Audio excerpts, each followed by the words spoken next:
સંસદીય વિસ્તારમાં આવતા 7 વિધાનસભા 14 તાલુકા ના તમામ કાર્યકરો, પ્રમુખશ્રીઓ, જિલ્લા પંચાયતના સભ્યશ્રીઓ, પૂર્વ સભ્યશ્રીઓ અને બૂથ સુધી લેવલ કામ કરતા તમામ કાર્યકરોએ મહેનત કરીને ભારે મતદાન થયું અને એ મતદાન તમારો જે સહયોગ સાંપડ્યો છે એ સહયોગની અંદર પૂરક અંગ તરીકે આમ આદમી પાર્ટીના યુવાનો અમારી સાથે રહીને મને જે સહયોગ કર્યો છે, ઇન્ડિયા ગઠબંધનના ઉમેદવારને જીતાડવા માટે જે પ્રયત્ન કર્યા છે તે બદલ આપ સૌનો ખૂબ ખૂબ આભાર માનું છું.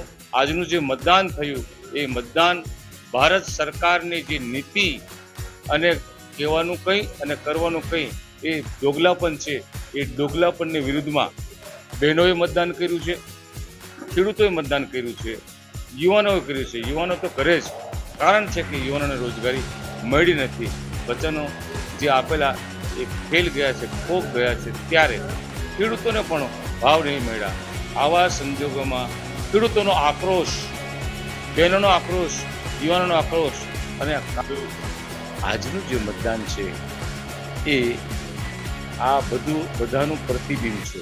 એ ખેડૂતોનો હોય, મહિલાઓનો હોય, યુવાનોનો હોય કે પછી નાના નાના ઉદ્યોગકારોનો હોય, આ બધાને જે હૈયા વરાળ હતી, સરકાર જે રીતના ચાલતી હતી એ ચાલતી સરકાર નાના માણસોનું કામ કરતી નહોતી. વેપારીઓને જીએસટી સીએસટી લગાડીને એમને ટેક્સીસ લઈને હેરાન કરી મૂક્યા છે. 15 દિવસે પૈસા ભરવાની